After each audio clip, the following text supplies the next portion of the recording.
Hey guys, it's Chris Wong. I'm filming this video as of March 4th, 2026. And I'd like to talk about why I decided to reduce about 5 ETFs and put them all into HHIS.U in my Questrade margin account. So as a disclaimer, I'm not a financial advisor. I'm just a guy interested in building a portfolio and trying to achieve financial independence, retire early. So last Monday, I logged into Questrade and I saw that I had extra buying power, but I didn't really see a rise in my portfolio value. So I actually decided to check on the margin requirement for HHIS.U. And then I saw that HHIS.U on Questrade and even Wealthsimple lowered down to 30% from 50%. And actually the whole time I was wondering why HHIS.U was 50% margin requirement and HHIS.DO was 30% when it's actually the same fund provider and holds the exact same holdings. The only difference is just the currency. So because I saw HHIS.U went down to 30%, I actually thought I could use this as an opportunity to eliminate some funds and try to put everything or most of it into HHIS.U. So I actually decided to sell the weekly paying ETFs like QDTE, RDTE, XDTE, and I even sold QQQY by Defiance and IWMY. I still actually have these funds in my RRSP, but seeing the withholding tax, how it's taken away from the total return, and the buying power available to withdraw out account, I actually decided to not hold as many ETFs that have 15% withholding tax. So that means I decided not to hold as many US listed ETFs in my margin or my TFSA account. In my Questrade TFSA, which is linked to my Questrade margin account as collateral, I actually decided to sell YMAX and YMEG and actually purchase HHIS.U. Seeing that there's an opportunity to take advantage of the low price of HHIS.U. I don't know if the market is going to go down any further, and even though HHIS.U or HHIS is around 20 companies, I believe, majority of the holdings are the top holdings of the NASDAQ and the S&P 500. So it's going to have the Magnificent Seven. It's going to have Coinbase, MicroStrategy, Eli Lilly. So if the S&P 500 and the NASDAQ 100 goes down, I've seen that HHIS gone down too. In the last year, since HHIS and HHIS.U came out, I've seen the fund open around, I think, $12, and it went down as low as $9 when the April crash happened. And then eventually it was recovering, and as all-time highs, it reached as high as like $13.50 or $14, and eventually it went down to like $10.50. So I'd rather pay $10.50 for the shares than to pay $12 or $13 for the shares.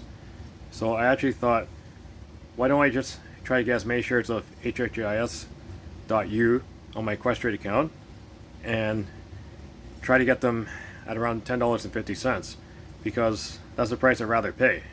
So the next point, I recommend do your own research, but based on what I saw in the last year, if the S&P 500 and the NASDAQ 100 reaches its new high, then HHIS is going to go up in share price as well.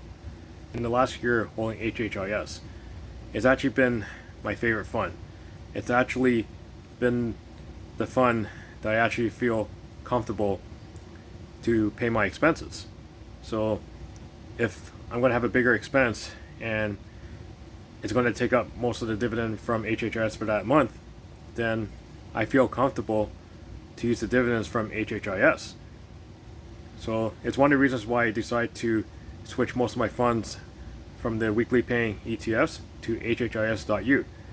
And not just because of the no withholding tax in HHIS.U, holding it in Canada, but also because I felt that if I hold it for long term, that using the dividends in the future, I would feel comfortable to use most of the dividends compared to like the other high paying weekly dividend paying ETFs.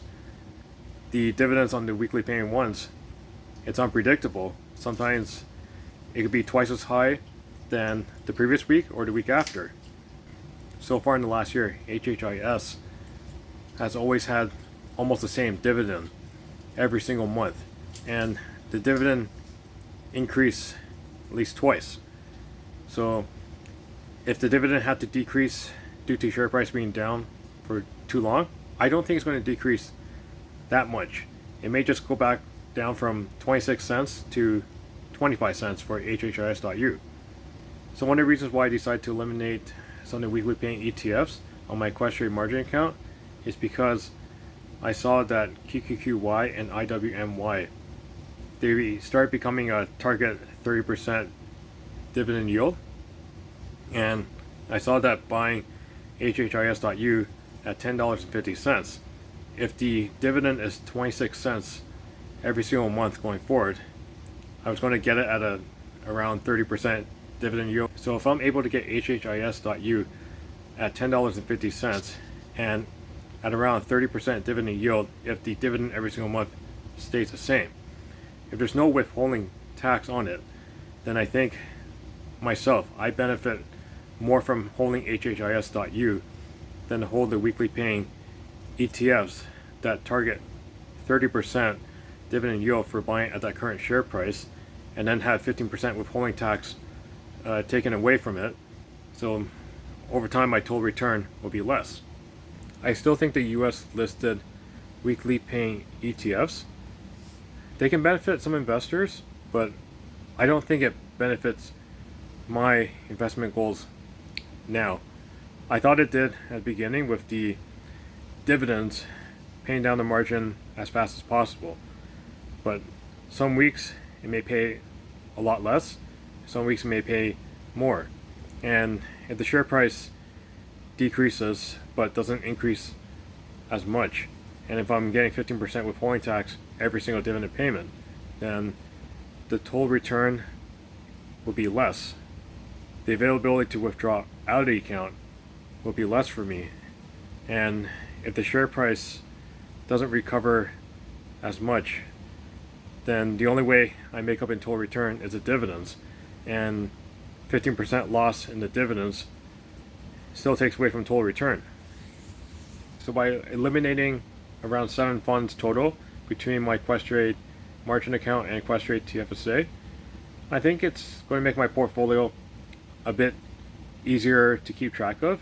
I think it's going to be less overwhelming to see which fund is doing better, which one is not performing as well. It's easier to keep track of the dividends going forward.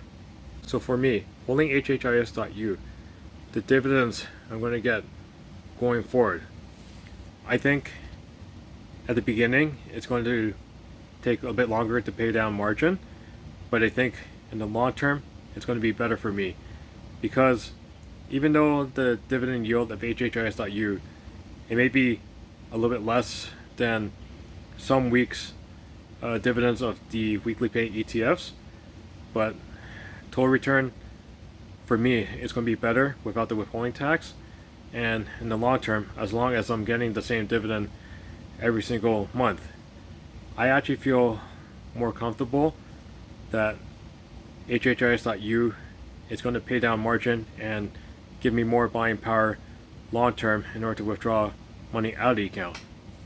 So originally I thought with these weekly paying ETFs and other high yield funds that I estimated on Questrade with the high margin interest rate that it will take around 5 years of doing nothing for the ETF's dividends to pay down the margin. But now with HHIS.U, it may take maybe 6-7 years depending on how well it pays down and how much lower the interest balance gets. I hope you guys liked the video. If you liked the video, please give me a thumbs up. Otherwise, please subscribe to my channel for future videos. Thank you guys for watching.